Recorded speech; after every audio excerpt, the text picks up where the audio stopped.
us from far away.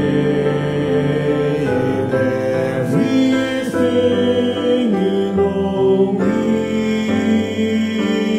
You know me in my darkest hour. You give me strength and power. You are every sorrow, cheering for always. Lord, I know that you are there. You know who I am and what I do. Lord, you see me through and through. Take my hand, I trust in you. I put my life in you. For all the wonders that you gave me. For all the wonders that you do. For all of this I like to thank you and praise you.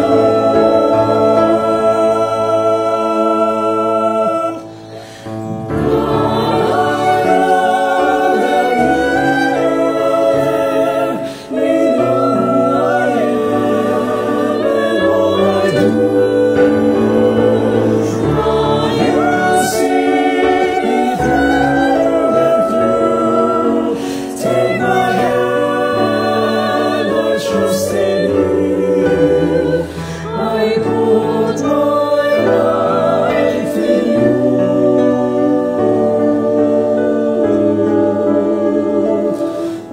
I put my life in you.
Before the Mass, prepare yourselves well for it.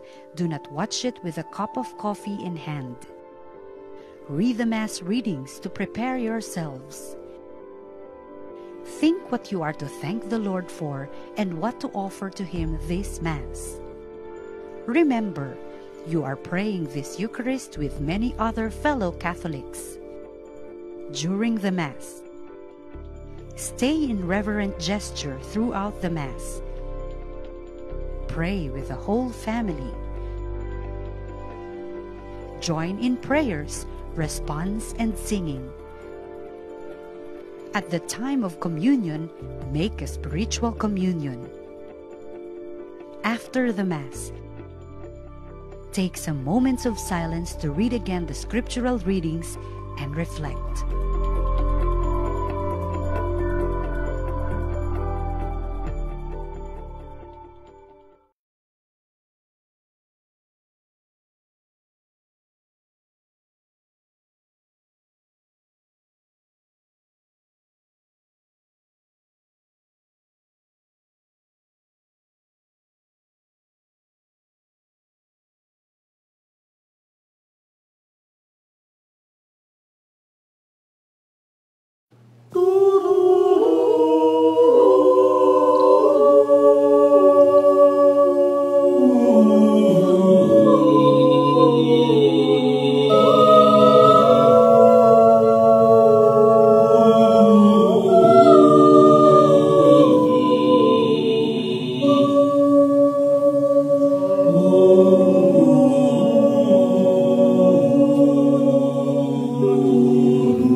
Before the Mass, prepare yourselves well for it. Do not watch it with a cup of coffee in hand. Read the Mass readings to prepare yourselves. Think what you are to thank the Lord for and what to offer to Him this Mass. Remember, you are praying this Eucharist with many other fellow Catholics. During the Mass, stay in reverent gesture throughout the Mass. Pray with the whole family. Join in prayers, response, and singing. At the time of communion, make a spiritual communion. After the Mass, take some moments of silence to read again the scriptural readings and reflect.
Good morning, brothers and sisters. Please kneel and join us in praying the chaplet of the Divine Mercy.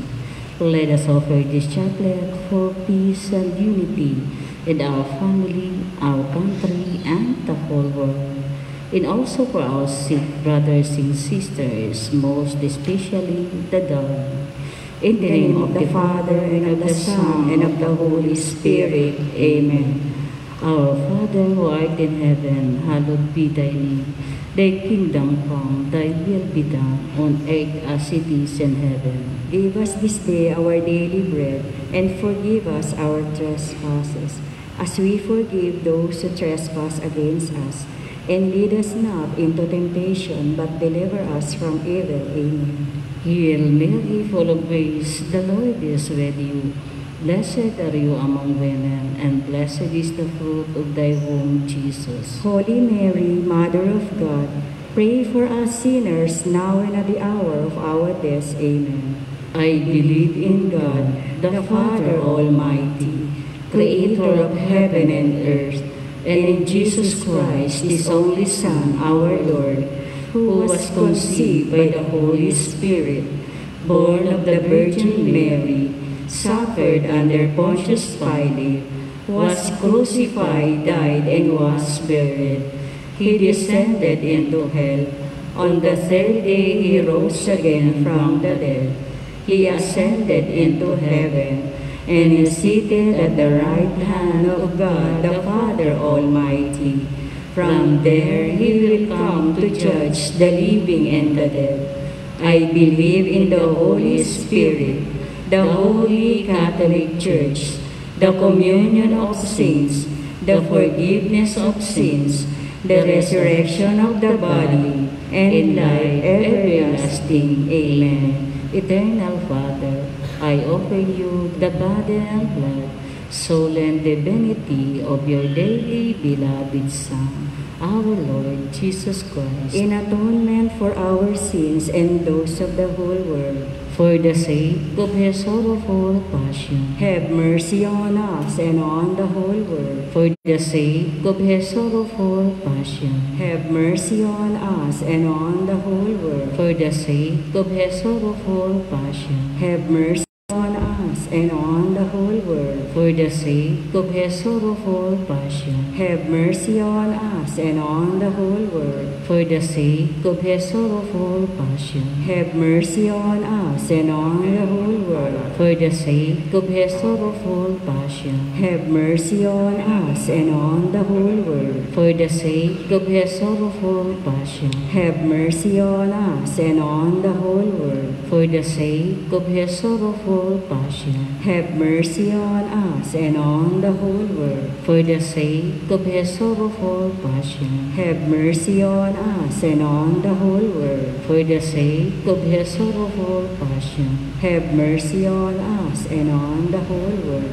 Eternal Father, I offer you the body and blood, soul and divinity of your dearly beloved Son, our Lord Jesus Christ, in atonement for our sins and those of the whole world. for the sake of his sorrowful passion, Have mercy on us and on the whole world. for the sake of his sorrowful passion, Have mercy on us and on the whole world. for the sake of his sorrowful passion, Have mercy on us and on the whole world. for the sake of his sorrowful passion, Have mercy on us and on the whole world. for the sake of his sorrowful passion, Have mercy on us and on the whole world. for the sake of his sorrowful passion, Have mercy on us and on the whole world. for the sake of his sorrowful passion, Have mercy on us and on the whole world. for the sake of his sorrowful passion, Have mercy on us and on the whole world. for the sake of his sorrowful passion, Have mercy on us and on the whole world. for the sake of his sorrowful passion. Have mercy on us and on the whole world. Eternal Father, I offer you the body and blood, soul and divinity of your dearly beloved Son, our Lord Jesus Christ, In atonement for our sins and those of the whole world, for the sake of his sorrowful passion, have mercy on us and on the whole world. for the sake of his sorrowful passion, Have mercy on us and on the whole world. for the sake of his sorrowful passion, Have mercy on us and on the whole world. for the sake of his sorrowful passion, Have mercy on us and on the whole world. for the sake of his sorrowful passion, Have mercy on us and on the whole world. for the sake of his sorrowful passion, Have mercy on us and on the whole world. for the sake of his sorrowful passion, Have mercy on us and on the whole world. for the sake of his sorrowful passion, Have mercy on us and on the whole world. for the sake of his sorrowful passion, Have mercy on us and on the whole world. for the sake of his sorrowful passion, Have mercy on us and on the whole world.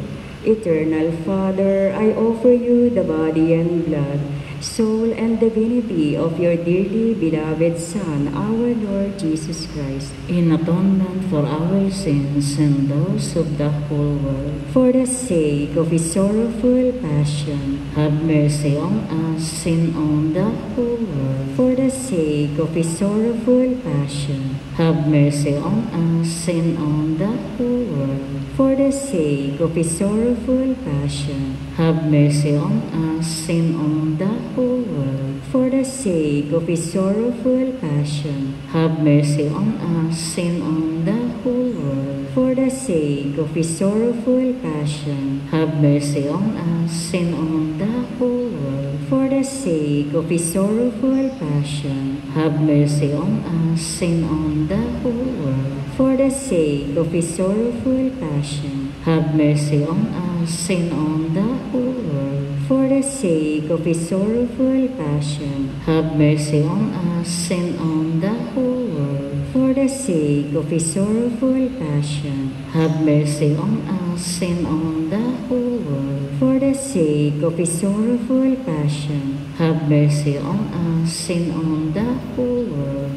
Eternal Father, I offer you the body and blood, soul and divinity of your dearly beloved Son, our Lord Jesus Christ, in atonement for our sins and those of the whole world. for the sake of his sorrowful passion, Have mercy on us and on the whole world. for the sake of his sorrowful passion, Have mercy on us and on the whole world. for the sake of his sorrowful passion, Have mercy on us and on the whole world. for the sake of his sorrowful passion, Have mercy on us and on the whole world. for the sake of his sorrowful passion, Have mercy on us and on the whole world. for the sake of his sorrowful passion, Have mercy on us and on the whole world. for the sake of his sorrowful passion, Have mercy on us and on the whole world. for the sake of his sorrowful passion, Have mercy on us and on the whole world. for the sake of his sorrowful passion, Have mercy on us and on the whole world. for the sake of his sorrowful passion. Have mercy on us and on the whole world. Holy God, Holy Mighty One, Holy Immortal One, have mercy on us and on the whole world. Holy God, Holy Mighty One, Holy Immortal One, have mercy on us and on the whole world. Holy God, Holy Mighty One, Holy Immortal One, have mercy on us and on the whole world. Amen. Jesus, I trust in you. Mary, Mother of Mercy, Pray for us. Saint Joseph, Pray for us. Saint Faustina, Pray for us. Saint Lorenzo Ruiz, Pray for us. Saint Pedro Calonso, Pray for us. Saint John Paul II, Pray for us. Saint Teresa of Calcutta. Pray for us. In the name of the Father, and of the Son, and of the Holy Spirit. Amen.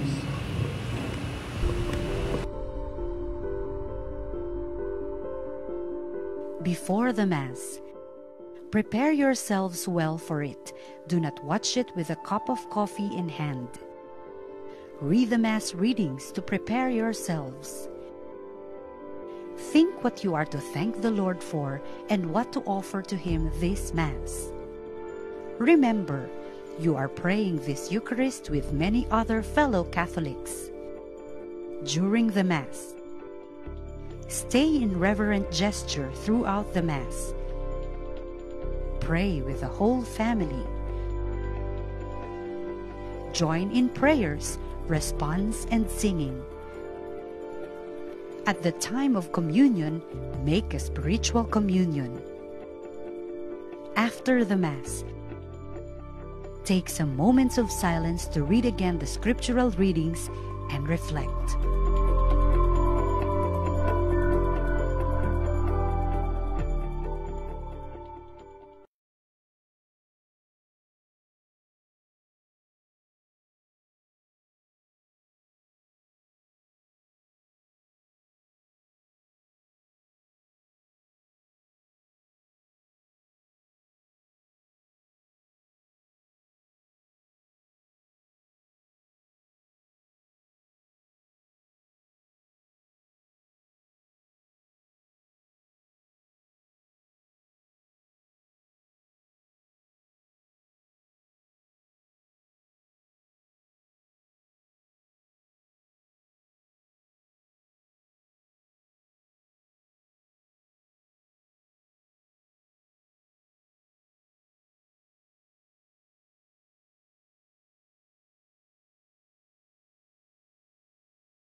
Sa loob po ng ilang sandali ay magsisimula na ang pagdiriwang ng banal na misa.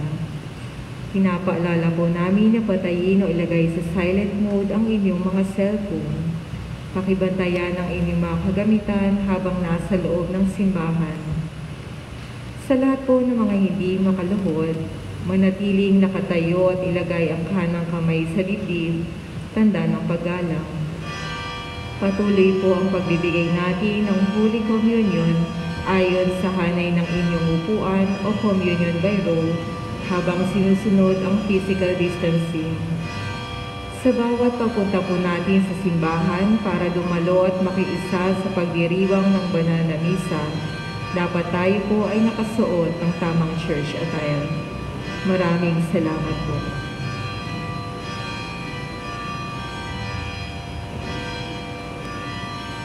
Magandang umaga po sa inyong lahat. Ngayon ay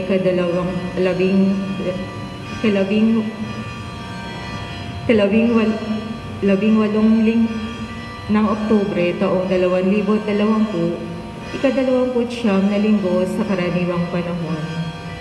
Ang pambungad na awit.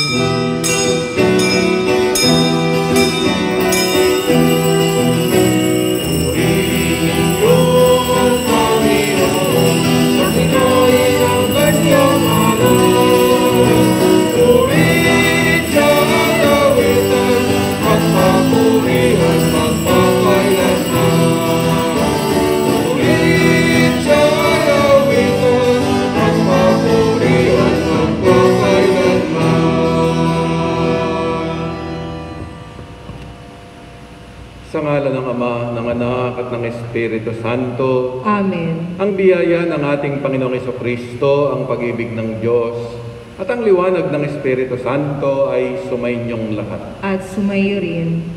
Mga kapatid, sa mga pagbasang ating maririnig, ano ba ang kalooban ng Diyos sa atin? Winikan ni Jesus sa Ebanghelyo, ibigay ang kay Cesar, kung ito ay para kay Cesar, at ibigay sa Diyos ang para sa Diyos. Ito ang mga pangungusap ni Jesus, ito ang nilalaman ng kanyang puso, at ito ang dapat nating isabuhay araw-araw. Ihanda natin ang ating sarili sa ating pagdiriwang, tahimik mo nating pag-isihan ang ating maraming kasalanan.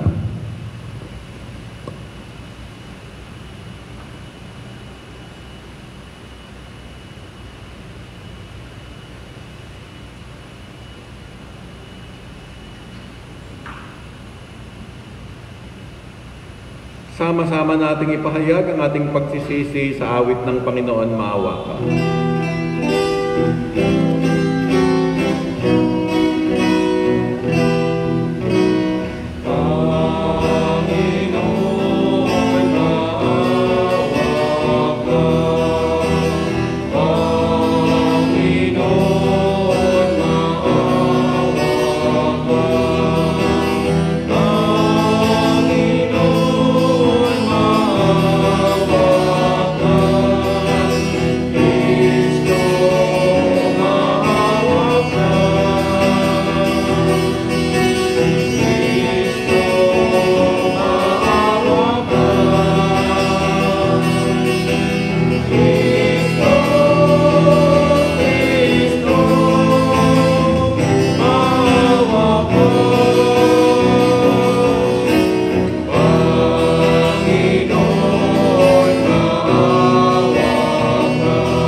Awitin natin, luwalhati sa Diyos sa kaitaasan.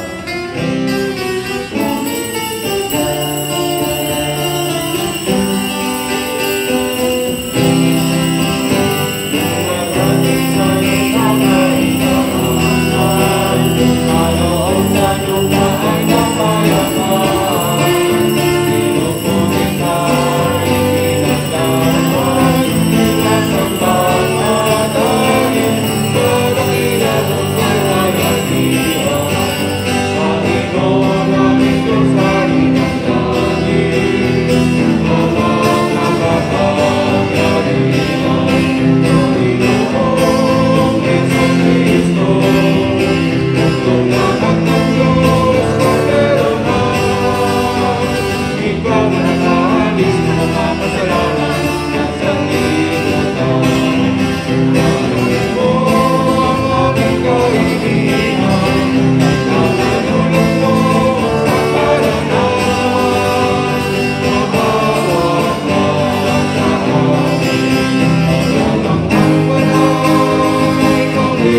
Manalangin tayo. O Diyos na makapangyarihan at walang hanggan, lingapin mo ng buong giliw ang aming mga puso at isipan upang ikaw lamang ang aming ibigin at paglingkuran sa aming kapwa. Alang-alang sa anak mo, sa Jesucristong Panginoon namin, na nabubuhay at naghaharing kasama mo kaysa ng Espiritu Santo magpasawalang hanggan. Amen.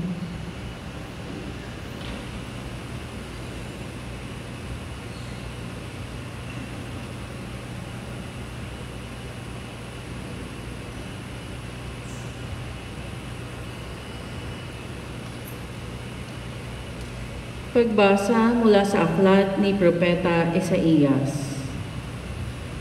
Hinirang ng Panginoon si Ziro para maging hari upang lupigin ang mga bansa at alisan ng kapangyarihan ang mga hari. Ibubukas ng Panginoon ang mga pintong bayan para sa kanya. Sinabi ng Panginoon kay Ziro, tinawag nga kita upang tulungan si Israel na lingkod, ang bayan kong hinirang. Binigyan kita ng malaking karangalan, bagamat di mo ako kilala. Ako ang Panginoon. Ako lamang ang Diyos at wala ng iba. Palalakasin kita, bagamat ako'y di mo pakilala. Ginawa ko ito upang ako ay makilala ng buong daigdig, na makikilala nila na ako ang Panginoon. Ako lamang ang Diyos at wala ng iba. Ang salita ng Diyos. Salamat sa Diyos. Dakilang kapangyarihan ng Panginooy idangal. Dakilang kapangyarihan ng Panginooy idangal. Purihin ng Panginoon, awitan ng bagong awit. Panginooy papurihan nitong lahat sa daigdig. Kahit sa ay ipahayag na Panginooy dakila, sa madla ay ipahayag ang dakila niyang gawa. Dakilang kapangyarihan ng Panginooy idangal. Ang poon ay tunay na dakila, marapat na papurihan. Higit sa sinumang Diyos, siya'y dapat katakutan. Ang Diyos ng sanlibutan pawang mga Diyos-Diyosan. Ang poon lang ang may likha ng buong sangkalangitan. Dakilang kapangyarihan ng Panginooy idangal. Ang Panginooy purihin ng lahat sa daigdigan. Purihin ang lakas niya at ang kanyang kabanalan. Ang pagpuri ay iukol sa pangalan niyang banal, dumulog sa kanyang templo at maghandog ng mga alay. Dakilang kapangyarihan ng Panginooy idangal. Kung ang poon ay dumating sa likas niyang kabanalan, humarap na nanginginig ang lahat sa daigdigan. Ang poon ay siyang hari, sa daigdig ay sabihin, sa paghatol sa nilikha, lahat pantay sa paningin. Dakilang kapangyarihan ng Panginooy idangal.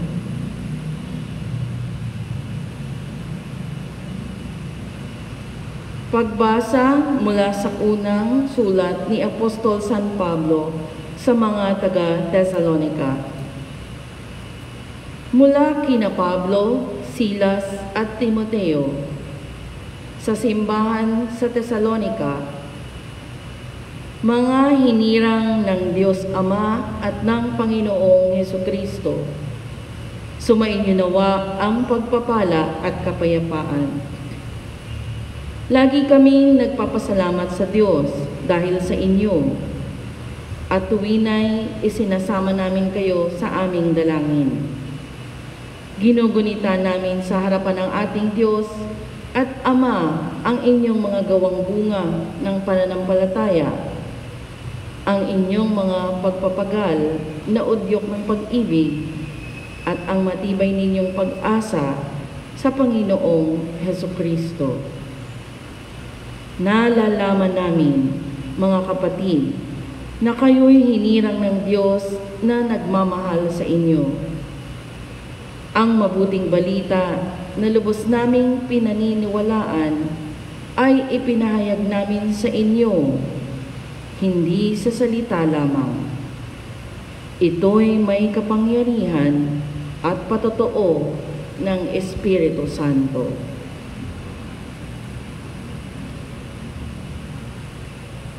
Ang salita ng Diyos. Salamat sa Diyos.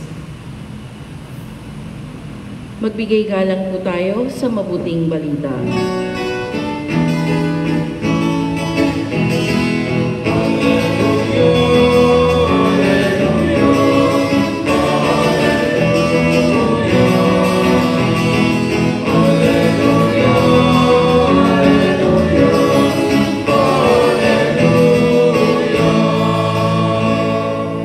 Sa daigdig ay laganap, liwanag na sumisikat, salitang buhay ng lahat.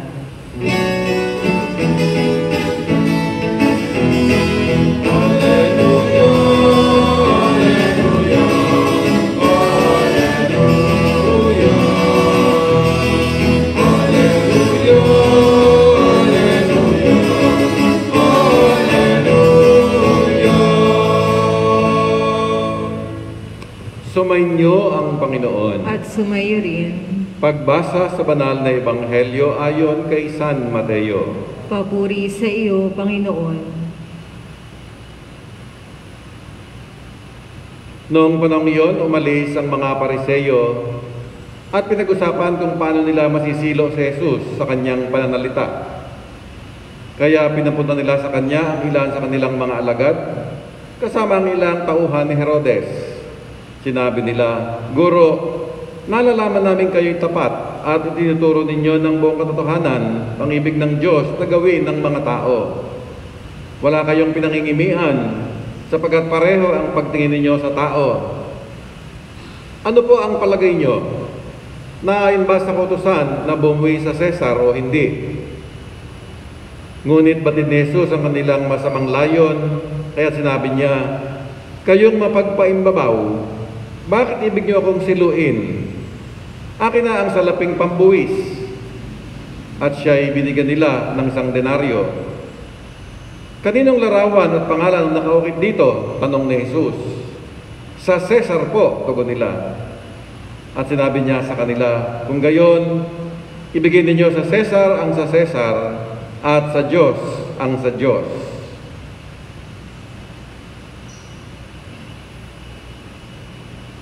Mga kapatid, ito ang Ebanghelyo ng ating Panginoon. Pinupuri ka namin, Panginoong Hesukristo. Magandang umaga po sa inyong lahat. At sa ating mga kasama online na nasa kanilang mga bahay at marahil ay tinatamad-tamad pang lumabas dahil umuulan o natatakot din lumabas dahil sa pandemic o saan man kayo naroon ngayon, magandang umaga at sana ay kaysa namin kayong tunay sa pagdiriwang ng banal na Eucharistia, sa pakikinig ng salita ng Diyos at least spiritually, mamaya is spiritual communion, kayo makakaisa natin sa pagdiriwang na ito ng huling hapunan ni Jesus. 29th week in ordinary time, at kung ang buod ng pagbasa ng ating mga pag-uusapan, sasabi niyang ibigay natin ang sa Diyos, ang para sa Diyos. At sa pamahalaan o kay Cesar, ang para kay Cesar. Yan ang maliwanag na sinasabi sa atin ng mga pagbasa ngayon. Kaya magandang balikan natin yung ating mga readings for today, 29th week in ordinary time. At alamin nga natin ano bang sinasabi sa atin ng Diyos sa araw na ito, na naway maging gabay at panuntunan natin sa ating buhay araw-araw. Yung ating first reading is from the book of Isaiah. Ito tinatawag na second part of Isaiah or second book of Isaiah, chapter 45, na more or less ito ay sinulat o sabi natin ipinahayag 6th century BC. Yan. Mga 600 years bago pa dumating si Jesus, na kung saan tinuturing na ang bayang Israel o ang bayan ng mga Hudyo ay ang tinatawag na mga anak ni Jacob. Yan ang sinasabi ito, children of Jacob. Subalit sila ay nilusob ng mga taga-Babylonia. Sila naging mga alipin. Yan. Sila inalipi ng Babyloniang sumakop sa kanila. Kaya naman, ay nagkahirap-hirap ang kanilang buhay. Siyempre, marami ang napatay, marami ang mga tumakas, nagkawatak-watak ang pamilya. Naging mahirap ang kanilang buhay for so many years. Yan, for so many years. Subalit pumili ang Diyos ng isang tao na magliligtas sa kanila. At ito nga ay si Haring Ciro or King Cyrus of Persia. Nasabi nga sa ating pagbasa ay pinili kita upang iligtas ang aking bayan. Hinirang kita at itinalaga upang maging tagapagligtas ng aking bayan. Kaya ikaw, ibubukas ko sa iyo ang kaharian ng Diyos. Kaya kasi King Cyrus na tinatawag na anointed, tinatawag na nung araw sa Old Testament na hinirang o anointed ng Diyos at tinatawag na kaibigan ng Diyos. Sapagkat siya ang tumulong upang ang bayang Israel at tinuturo ng mga anak ng Diyos ay maligtas sa pang-aalipin ng mga taga-Babylonia. So ito ay more or less, sabi nga ayon sa banal na kasulatan sa mga scholars, year 1538 BC. Yan. Kaya makikita natin talagang ito ay nangyari sa totoong buhay, may petsa, may kasaysayan, may mga taong naging daan at dahilan upang maisakatuparan ng Diyos ang kanyang pagliligtas. At ngayon ito pinakita sa pamamagitan ni King Cyrus of Persia. Yung ating second reading ay unang sulat ng San Pablo Apostol sa mga taga-Tesalonica. Kung ating pag-aaralan po ang Biblia, sa 27 books of the New Testament, sinasabing itong letter of St. Paul to the Thessalonians, ang kauna-unahan at pinakamaagang aklat na isulat, 20 years after the Ascension.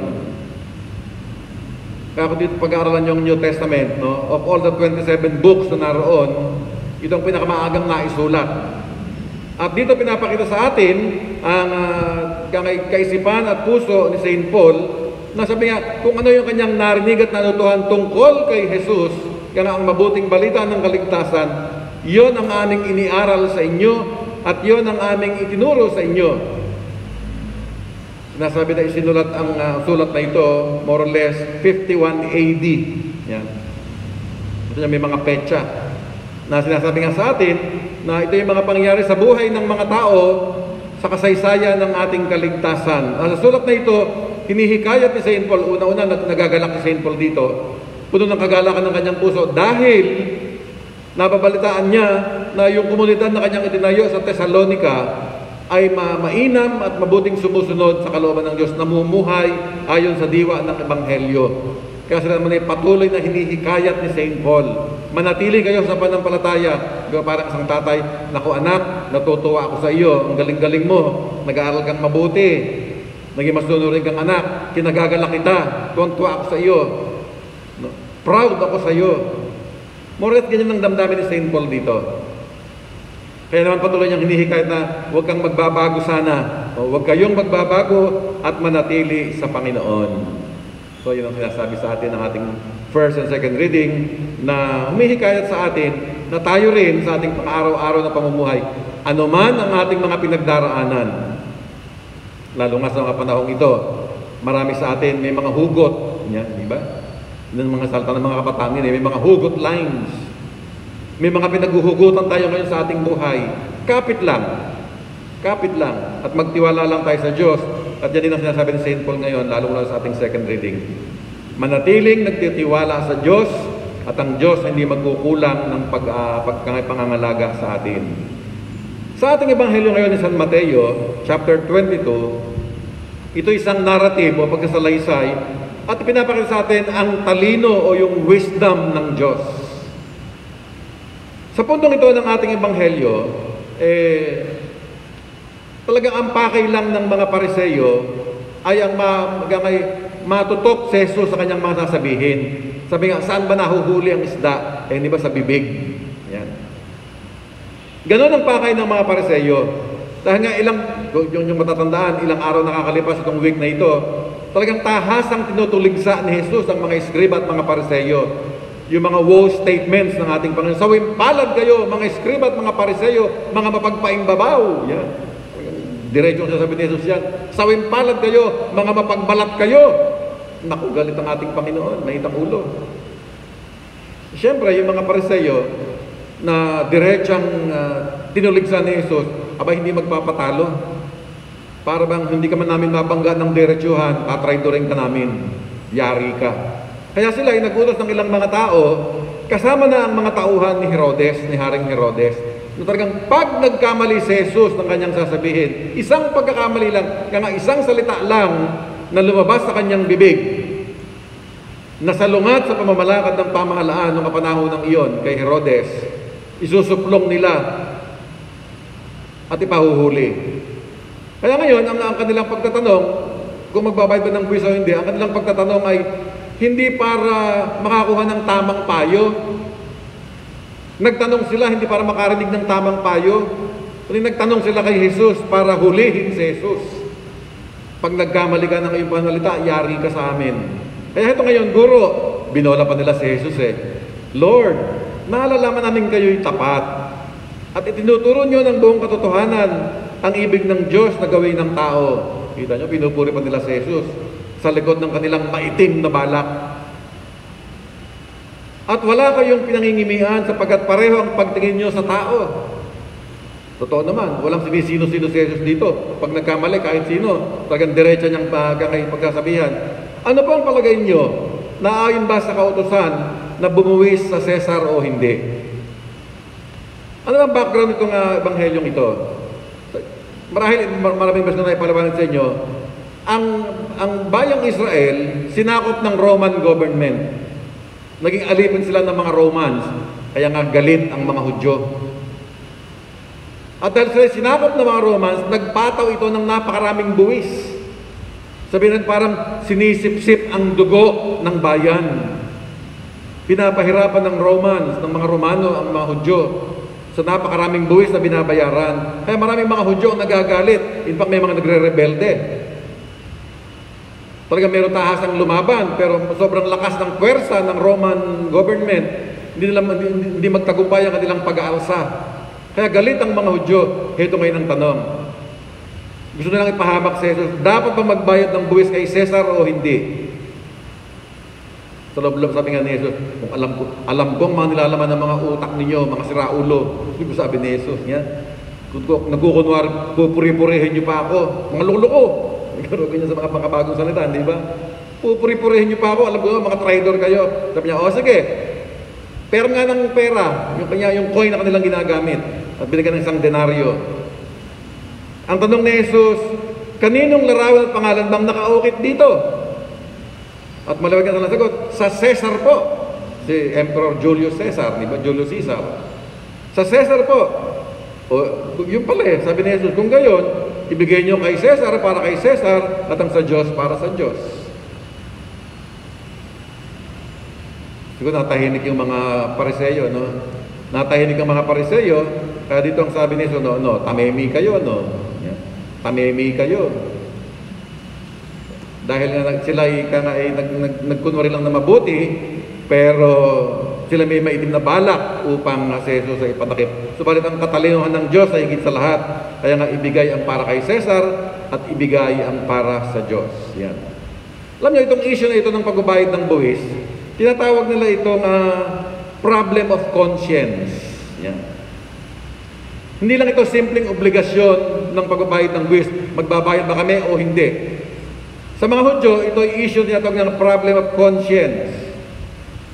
Na, pag sila nagbayad ng buwis, sila ay nakukonsensya rin naman na sumasang-ayon kami sa pananakop ng mga Romano. Pag hindi naman kami nagbayad, madidisgrasya kami. So in conscience, nagtatalo yung kanilang kalooban. Yun ang punto rito. Ang pagbabayad ng buwis sa mga Romano, pagtataksil din namin sa aming bayan. Kasi nga, sinisip-sip ng Romano ang aming gobyerno, ang aming buhay, ang aming kabuhayan. Pag hindi kami nagbayad, sabi nga salita natin, kami rin ang malilintikan. So, yun ang punto rito. Kaya, problem of conscience. Magbabayad ba kami o hindi? Kasi, para bang, sinasabi na, morally, hindi kami dapat magbayad. Bayan namin to At hindi napapakinabangan ng mga Hudyo ang binabayad na buwis. Kinukuha lang ng mga Romano at dinadala sa kanilang bayan. Kaya napakalaking issue to at galit ang mga Hudyo. So yan ang issue dyan, yung problem of conscience. Ngayon, ito pag-usapan natin sa ating buhay. Yung problem of conscience na ito hindi lamang sa buwis, no? Tayo ba mga magulang at mga kapatid, may mga obligasyon tayo na dapat ginagawa natin hindi dahil sa obligasyon, kung hindi ito dahil dikta ng ating konsyensya. Yan. Meron talaga tayong yung mga nagtatrabaho, di ba? Out of obligation, wala kang magagawa. Talagang obligasyon, kaya nga obligasyon, mandatory.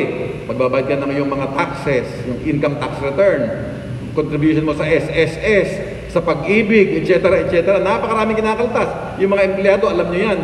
Wala kang lusot. Whether you like it or not, kakaltasan ka. Yan. Tanggal na sa sweldo mo, bawas ng lahat yan. At yun, ginagawa dahil obligasyon. Nalito, ikaw rin mga makikinabang. Mabuti nga kung ikaw ang makikinabang, no? PhilHealth. Pag-PhilHealth ang pinag-uusapan ngayon, patay tayo, di ba? Na nakukuryan na tayo pagka PhilHealth ang pag-uusapan. Pero ideally speaking, yun, meron tayong mga binabayaran out of obligation. Kasi alam mo naman, later on, ikaw rin ang makikinabang.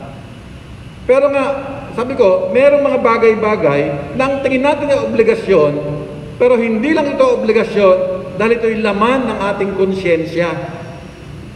Magbigay tayo ng mga halimbawa.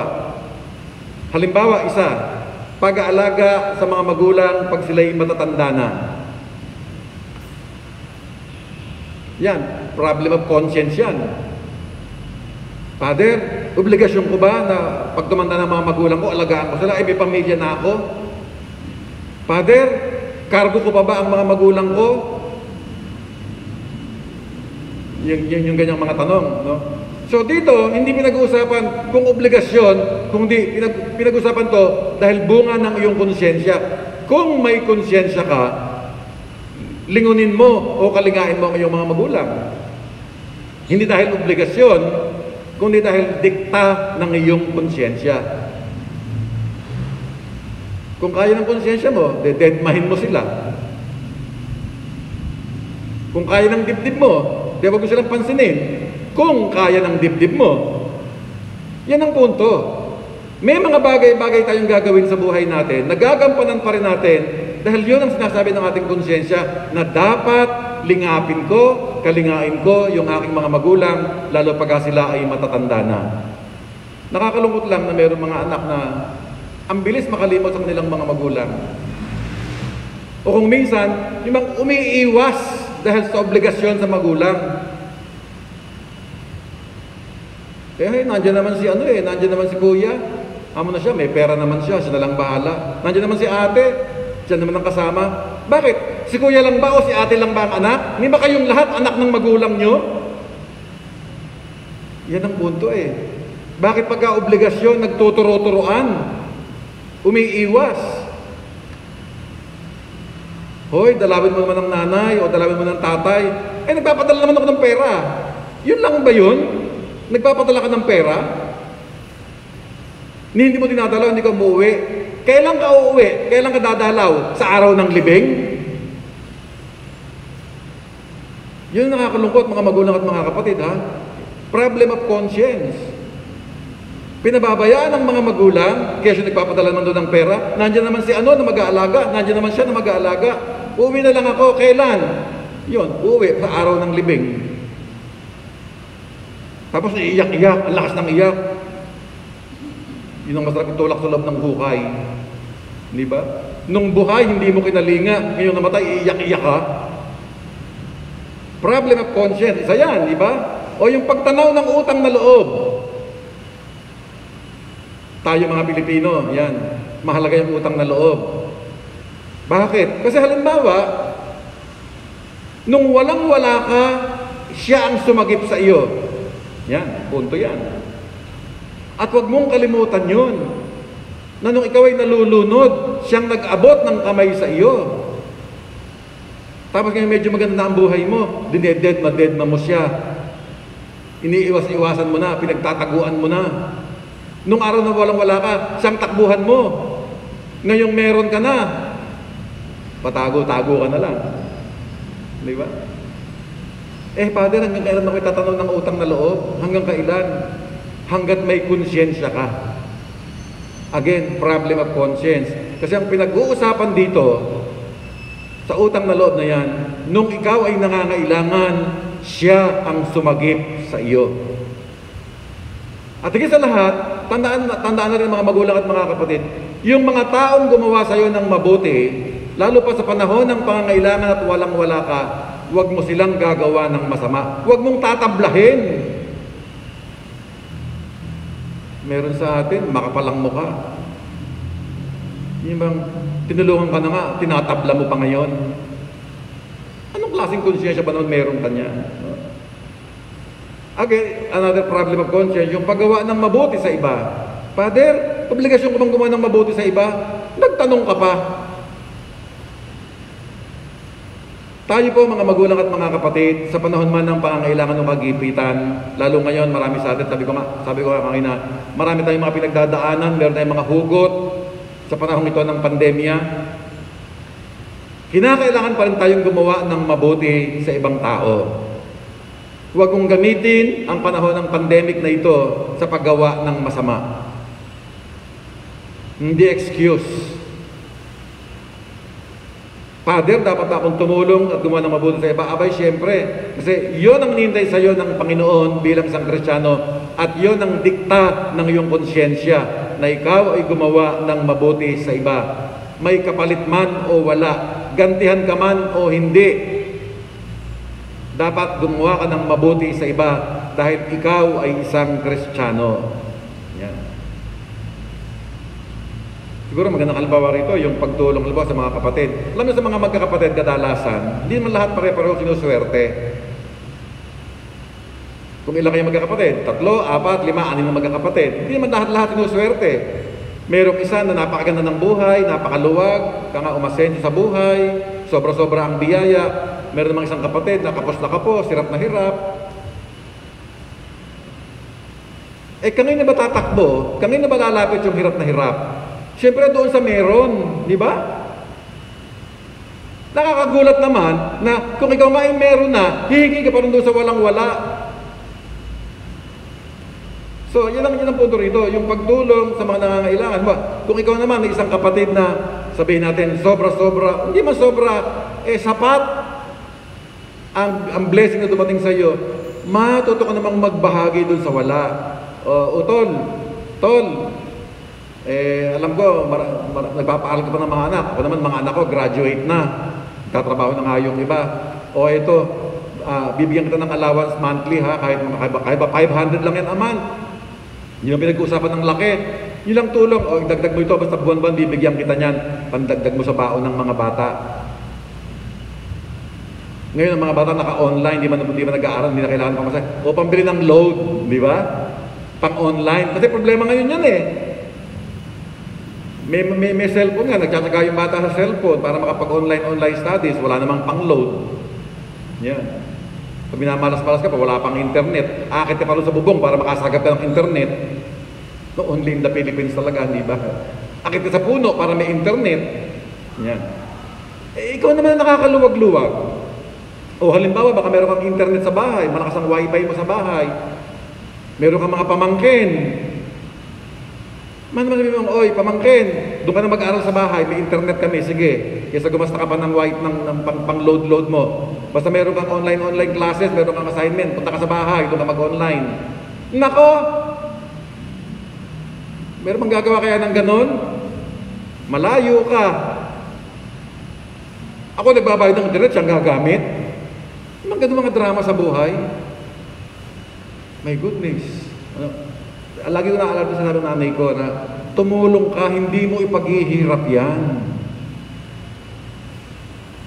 Ito yung problem of conscience. Kung may konsyensya ka pa.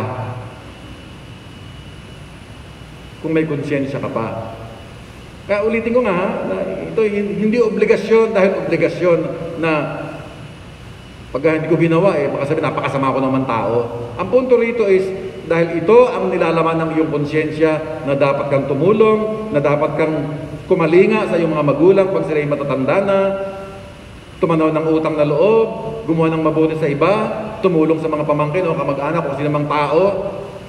Hindi dahil obligasyon, kundi dahil ito ang sinasabi ng ating budhi. Yan, ha? Yung salitang budhi, bihira natin gamitin kasi yan eh. Konsyensya ang ano natin yan. Pero yung konsyensya o budhi, pareho. Ikaw, napakaitim ng budhi mo. Yung mga drama nung araw, di ba? Napakaitim ng budhi mo. O wala kang budhi. Kung minsan pa nga, mga drama natin, mabuti pa ang saging, may puso, ikaw wala. Mga ganyan drama natin sa buhay. So, problem of conscience. May mga bagay-bagay na gagawin natin dahil tayo ay anak ng Diyos. At doon ka matatawag na ikaw ay isang Kristiyano. Gagawin mo hindi bilang obligasyon, hindi bilang pahirap, o dahil mandatory. Batas kasi. Hindi, gagawin mo yan dahil ikaw ay isang Kristiyano. Di ba? O ngayon, nag-uusapan nga, yung 13-month pay. Maraming mga umiiwas dito at ginagawang lusot na nalulugi ang negosyo. Alam niyo naman na batas yung 13-month pay. Hindi pwedeng hindi bibigay yan. Sa ating mga Pilipino kasi yung 13-month pay, no? Maring September pa lang, naka-budget na yan eh. O baka nga yung 13-month pay na tanggapin mo, nakalista na yan, pambayad utang. Tapos hindi mo ibibigay. Yan, batas yan. Yung bonus, depende na lang sa amo. Pero yung 13-month pay, batas yan. At yun ang sabi, hindi lang dahil obligasyon, hindi dahil mandated by the law, kundi dikta ng ating puso, ng ating budhi, ng ating konsyensya. Kaya ang tanong, kapatid, may budhi ka pa ba? At may mga bagay-bagay, ulitin ko lang, may mga bagay-bagay na dapat natin gawin dahil ito ang nilalaman ng ating konsyensya. Tatayo na pong lahat at sabay-sabay nating ipapahayag ang ating pananampalataya. Sumasampalataya ako sa Diyos amang makapangyarihan sa lahat na may gawa ng langit at lupa. Sumasampalataya ako kay Jesucristo, iisang anak ng Diyos, Panginoon nating lahat. Nakatawang tao siya, lalang ng Espiritu Santo. Pinanganak ni Santa Mariang Birhen, pinagpakasakit ni Poncio Pilato, ipinako sa krus, namatay, nilibing, nanawag sa naroroonan ng mga yumao, nang may ikatlong araw na buhay na maguli, umakyat sa langit, naluluklok sa kanan ng Diyos, amang makapangyarihan sa lahat. Doon magmumulang paririto at hukom sa nangabubuhay at nangamatay na tao. Sumasampalataya naman ako sa Diyos Espiritu Santo, sa banal na simbahang Katolika, sa kasamahan ng mga banal, sa kapatawaran ng mga kasalanan, sa pagkabuhay ng muli ng nangamatay na tao, at sa buhay na walang hanggan. Amen. Mga kapatid, hingin natin sa Diyos na tayo'y tulungang maging mga ulirang mamamayan at mabubuting Kristiyano. Sa bawat panalangin, sasabihin natin, Amang mapangalaga, dinggin mo ang iyong bayan. Amang mapangalaga, dinggin mo ang iyong bayan. Para sa mga namumuno sa simbahan, upang pangunahan nila ang kanilang kawan sa pakikipagtulungan sa mga may kapangyarihan sa ating daigdig na humubog ng isang bagong langit at isang bagong lupa. Manalangin tayo sa Panginoon. Amang mapangalaga, dinggin mo ang iyong bayan. Para sa mga namumuno sa ating bansa, lalo na sa panahon nito ng COVID-19 pandemic, upang makipagtulungan sila sa mga namumuno sa simbahan para sa ikakaganda ng ating lipunan.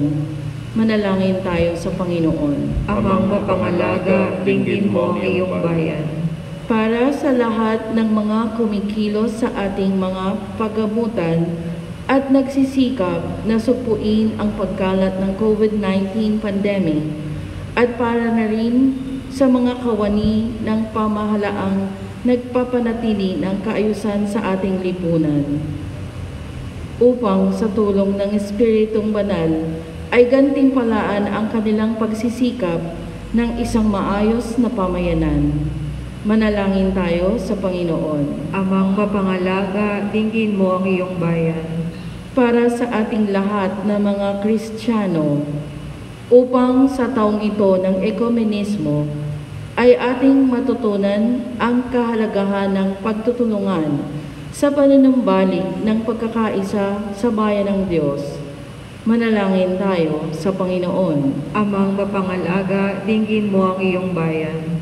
Para sa ating lahat na nananalangin sa linggong ito, upang hindi tayo matuksong mag-isip ng magkasalungat ang mga bagay ng daigdig na ito at ang mga katotohanang makalangit.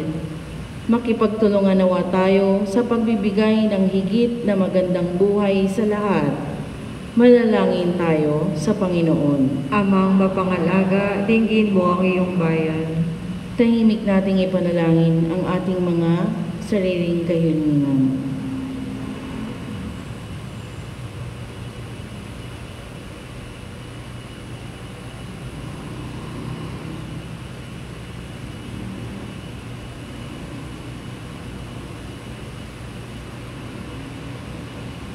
Manalangin tayo. Amang mapangalaga, dinggin mo ang iyong bayan.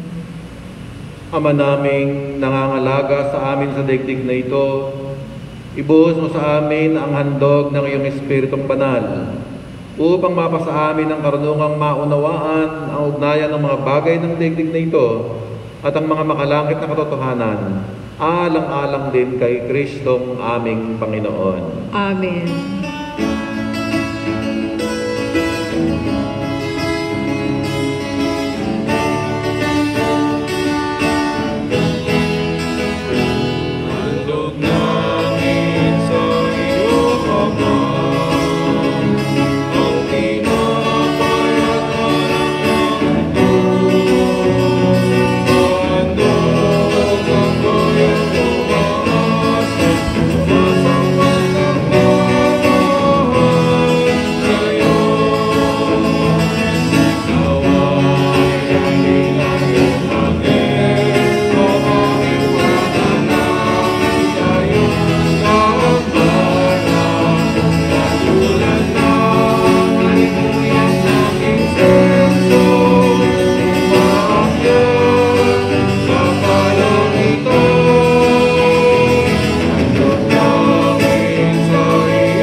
Manalangin kayo mga kapatid upang itong ating paghahandog at ang ating buhay ay maging kalugod-lugod sa Diyos Amang makapangyarihan. Tanggapin nawa ng Panginoon itong paghahain sa iyong makamay, sa kapurihan niya at karangalan, sa ating kapakinabangan at sa buong sambayanan niyang banal.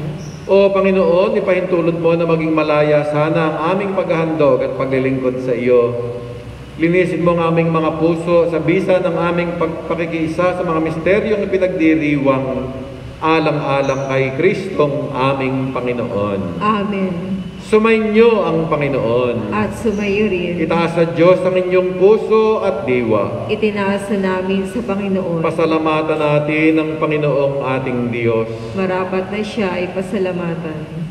Tunay ngang marapat na ikaw ay pasalamatan, O Diyos na makapangyarihan at walang hanggan. Nilalang mo ang santinakpan at itinatag ang iba't ibang panahon. Ginawa mo ang tao na kawangis mo't kalarawan, at ang lahat ay pinaubaya mo sa kanyang pangangalaga. Ginawa mo siyang katiwala ng madlang nilikha, upang magpuri sa iyo sa tuwina, sa lahat ng gawa mong kahanga-hanga.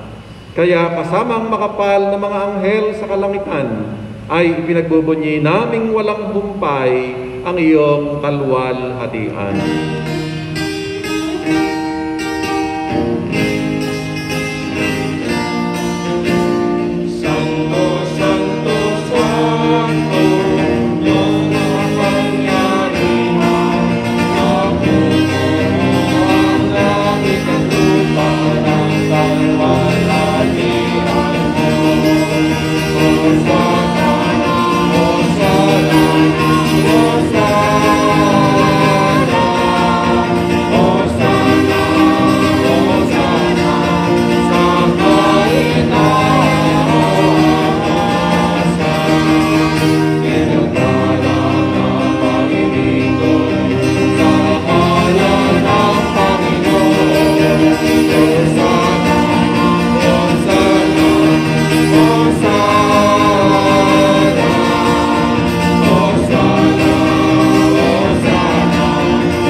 luhod ang lahat.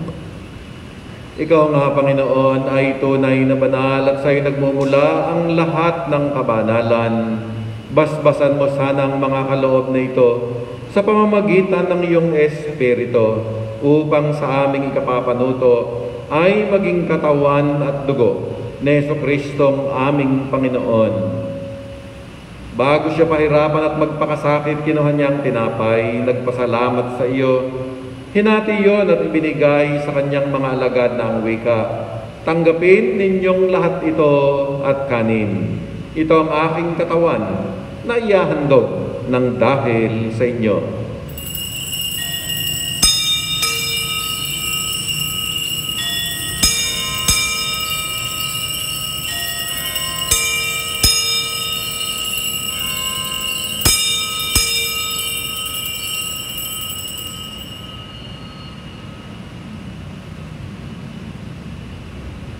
Gayon din naman pagkatapos ng hapunan, kinuha niya ang kalis, muling nagpasalamat sa iyo, at ibinigay yon sa kanyang mga alagad na ang wika. Tanggapin ninyong lahat ito at inumin. Ito ang kalis ng aking dugo. Dugo ng bago at walang hanggang tipan, na sa inyo at sa lahat ay bubuhos sa ikapagpapatawad ng mga kasalanan. Gawin ninyo ito bilang pag-alaala sa akin.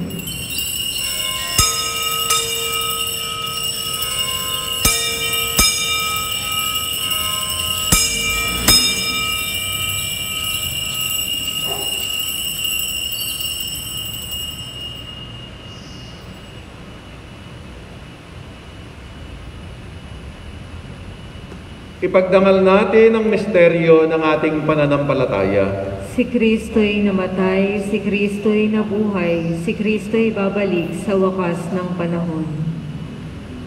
Kaya sa pagunita sa kamatayan at muling pagkabuhay ng iyong anak, iniaalay namin sa iyo, Ama, ang tinapay na nagdudulot ng buhay at ang kalis na nagbibigay ng kaligtasan. Nagpapasalamat kami sa iyo sapagkat minarapat mo kaming tanggapin sa mahal mong harapan upang maglingkod sa iyo.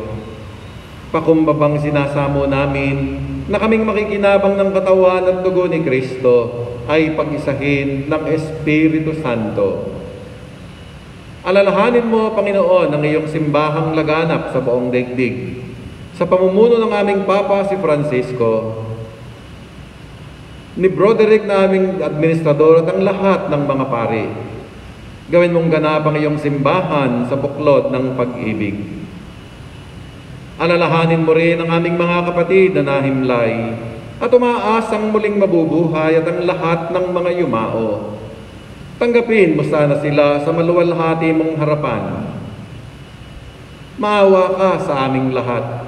Gawin mo kaming marapat na pumasok sa buhay na walang hanggan, kasama ni Maria, Birheng Ina ng Diyos, ni San Jose na kanyang kalinis-linisang esposo, kasama ng mga apostol at ng lahat ng mga banal na tumupad ng iyong kalooban sa lahat ng panahon upang magpuri sa iyo alang-alang kay Jesucristong anak mo. Sa pamamagitan ni Kristo, kasama niya at sa Kanya, O Diyos Amang makapangyarihan, Ikaw ay pinupuri at pinagdarangal kaysa ng Espiritu Santo magpasawalang hanggan.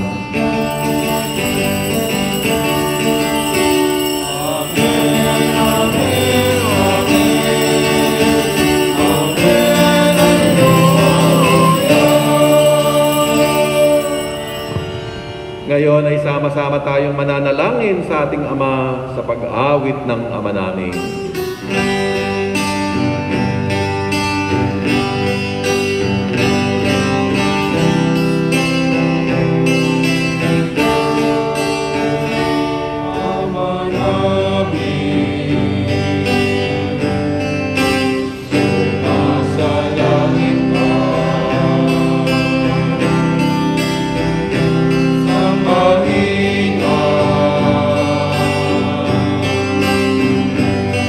Sambahin mo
Hinihiling namin, O Panginoon, na iligtas mo kami sa lahat ng masama.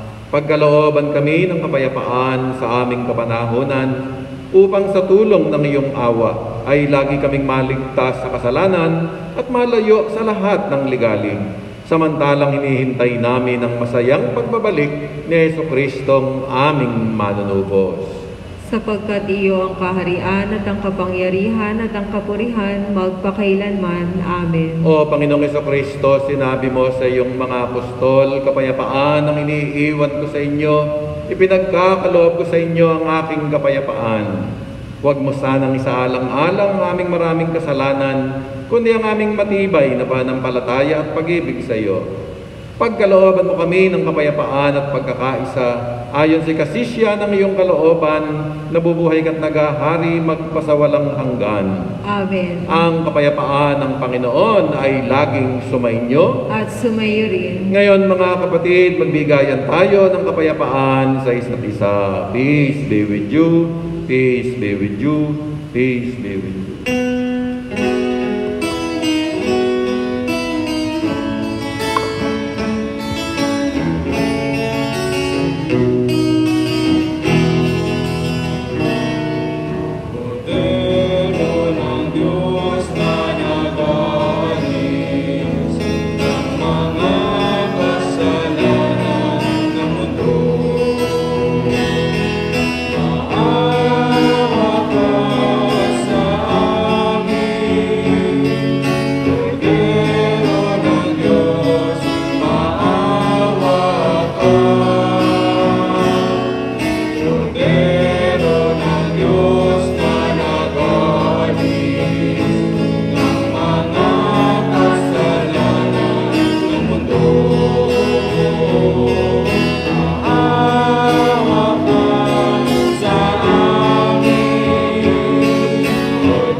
Magsiluhod ang lahat.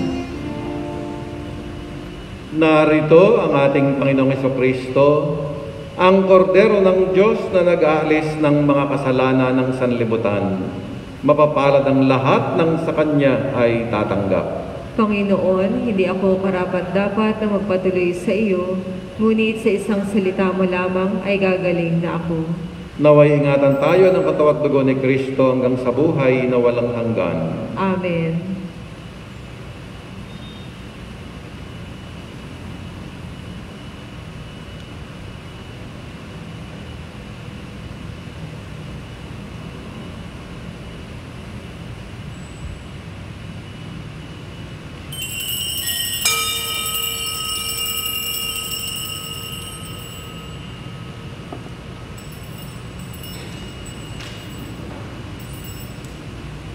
Espiritual na pagtanggap ng komunyon. Aking Jesus, nananalig akong ikaw ay nananahan sa pinakabanal na sakramento. Mahal kita ng higit sa lahat ng bagay at nais kong tanggapin ka sa aking kaluluwa. Subalit sa sandaling ito, ikaw ay hindi ko matatanggap sa banal na komunyon. Naway tanggapin kita ng espiritual sa aking pagnanais na ito at pumasok ka sa aking puso.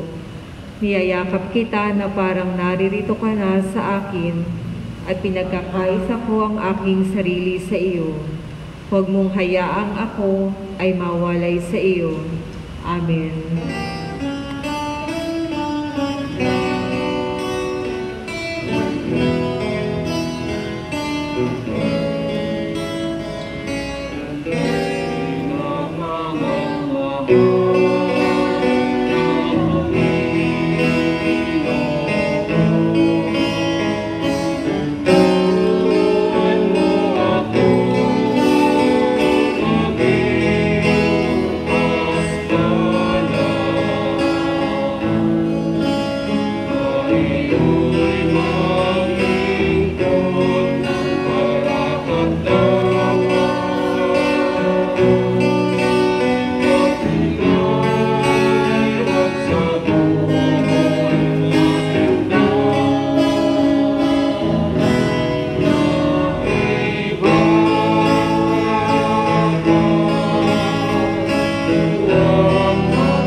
Manalangin tayo.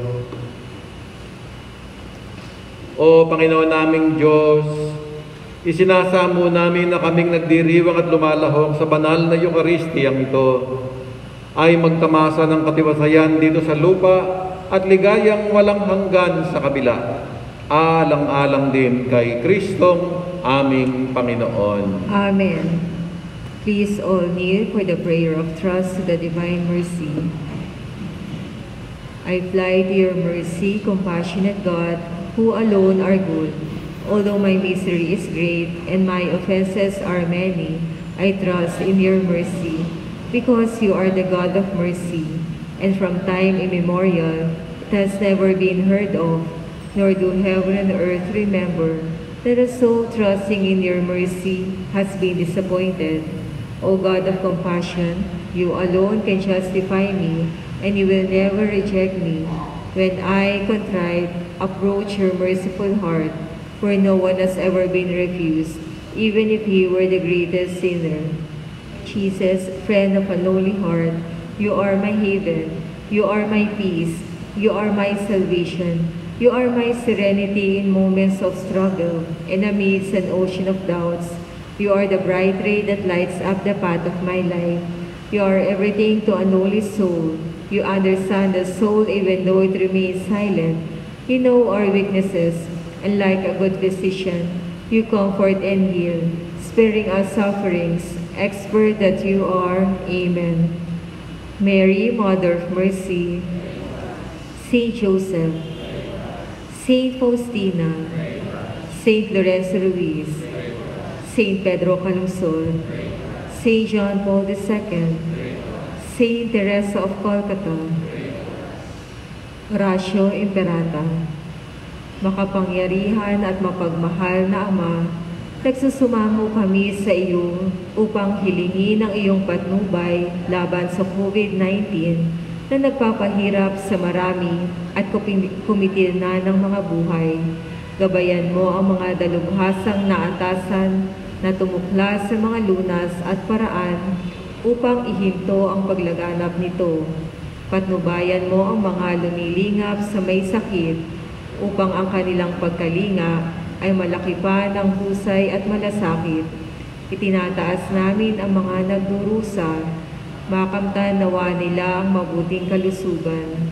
Lingapin mo rin ang mga kumakalinga sa kanila. Pagkamtin mo ng kapayapaang walang hanggan ang mga pumanaw na. Pagkalooban mo kami ng biyaya na magtulong-tulong tungo sa ikabubuti ng lahat. Kawin mo sa amin ang pagmamalasakit sa mga nangangailangan. Nagsusumamo kami sa iyo, ihinto na ang paglaganap ng virus at ipag-adya kami sa lahat ng takot. Hinihiling namin ito sa pamamagitan ni Jesucristo na nabubuhay at naghaharing kasama mo at ng Espiritu Santo, iisang Diyos magpasawalang hanggan. Amen. Dumudulog kami sa iyong patnubay, mahal na Ina ng Diyos. Pakinggan mo ang aming kahilingan sa aming mga pangangailangan at ipag-adya mo kami sa lahat ng kasamaan. Maluwalhati at pinagpalang Birhen. Amen. Mahal na Birhen, mapagpagaling sa may sakit. San Rafael Arcangel, San Roque, San Lorenzo Ruiz, San Pedro Calungsod. Magsiupo po ang lahat. Announcement. Novena Mass envelopes for our dearly departed are now available at the guards table and at the shrine's office. All names enrolled will be remembered in all Masses from November 1 to November 9. Para po sa ating maayos na paglabas sa simbahan, manatili lamang po nakatayo sa ating mga upuan na may social distancing at gagawin po natin itong row by row. Para sa maayos sa paglabas, gagabayan rin po tayo ng ating mga ushers. Maraming salamat po. Magsitayo po ang lahat. Maraming salamat sa inyong pagdalo sa misa sa umagang ito, maging sa ating mga onliners. na patuloy na nakikisa sa ating mga gawain dito sa Divine Mercy Shrine, sa ating mga benefactors and sponsors. Maraming salamat po sa inyong patuloy na pagtangkilik sa ating mga gawain.